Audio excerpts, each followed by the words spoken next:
and the night her lies burned into me. I used to think of myself as the kind of man who could see betrayal before it arrived.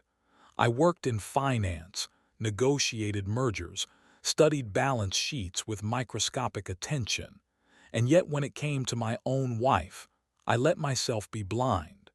Maybe because blindness was comfortable. Maybe because truth cuts deeper when it lives under your own roof.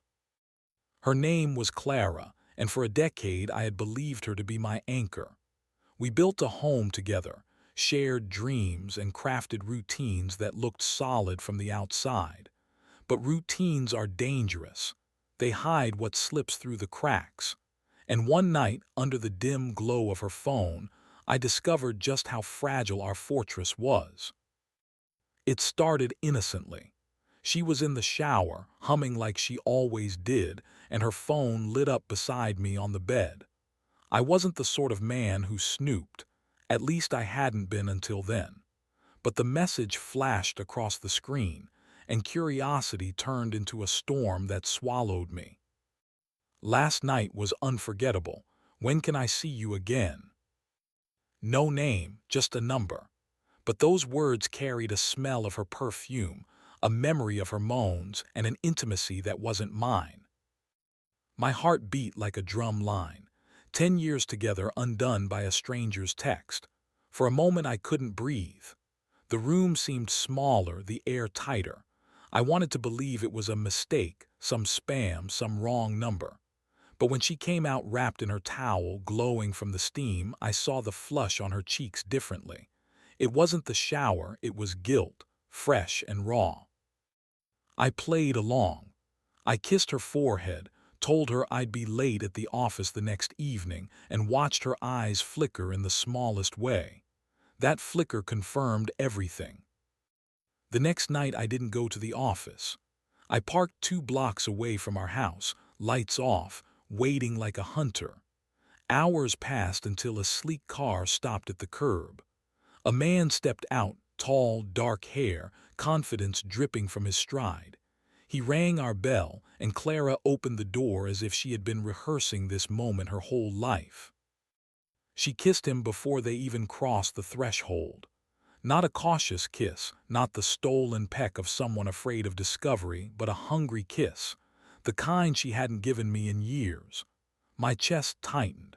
Anger, jealousy, heartbreak, desire, they all wrestled inside me. I should have stormed in, ended it there, shattered the illusion. But I didn't. I watched. Maybe because I wanted to understand the depth of her betrayal. Maybe because part of me was terrified of losing the one stability I had left, even if it was a lie. The following days turned into a theater of masks. She smiled at breakfast, asked about my meetings, touched my arm lightly as if nothing had changed. But I saw her more clearly than ever before. Every laugh she gave me sounded rehearsed. Every touch carried the ghost of him. I began to change too. At work, my colleagues noticed my distraction. At bars after hours, women became easier to look at. Their eyes lingered, their lips curved with possibility. And one night, when the weight of silence at home became unbearable, I gave in. Her name was Isabel. She was younger, free-spirited, a stranger who became a confidant in hours. Over wine, I spilled parts of my truth, not Clara, not the betrayal, but enough to make her understand the hollowness in me. We ended up at her apartment, where shadows painted the walls and her fingers erased the pain for a few brief hours. For the first time in months, I felt alive, desired, seen. It was dangerous, intoxicating. I told myself it was revenge, balance, justice, but it was more. It was escape. The irony wasn't lost on me. I hated Clara for her betrayal, yet here I was, naked in another woman's arms, betraying her just the same. But when you've been cut, sometimes you cut back to feel control again. The spiral deepened. Clara thought she was deceiving me, but I was playing a parallel game. Our house became a stage of whispered lies, false smiles, and nights spent apart. I learned the man's name, Mark, a colleague from her yoga studio's board. I saw them together more than once, her laughter softer, her eyes brighter when she was with him. And Isabel, she became my secret refuge. But secrets have a way of colliding. One night, Clara asked me if I believed people could forgive anything. Her tone was casual, but her eyes searched mine. I told her forgiveness was for saints, and neither of us were saints. Her smile faltered, but she nodded, as if she knew more than I thought. 2 nights later, it happened. Clara left for what she said was a late dinner with friends. I told her I had a client call. Instead, Isabel and I ended up at the same restaurant. Fate is cruel like that. We laughed too loudly, touched too freely, and when I turned, Clara was standing there. Not alone. Mark was with her. For a second, time froze. 4 people, bound by betrayal, staring at each other across candle-lit tables. Her eyes widened, mine narrowed, Mark smirked. Isabel just looked confused. Then Clara walked toward me, heels clicking like gunshots. "Looks like we both have secrets," she whispered, her breath tinged with wine and fury. The confrontation was inevitable. Back home, the walls heard everything.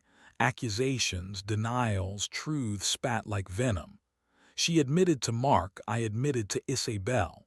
We circled each other like predators and prey, though it was hard to tell who was which. In the end, Clara and I didn't break that night. Instead, we collapsed into bed, tearing at each other with a passion that was raw, desperate, almost violent. It wasn't love, it was survival, 2 drowning souls clinging to the wreckage. Days turned into weeks. We stayed together, oddly enough. Maybe out of habit, maybe out of fear of starting over, maybe because in some twisted way, the betrayals had stripped us bare and forced us to see each other without illusions. But nothing was the same.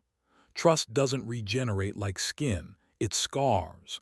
Every smile is now a question, every touch a test. And yet, every night when I look at her sleeping beside me, I wonder if the scars themselves have become the bond that keeps us tied. I tell this story not because I'm proud, but because betrayal changes you.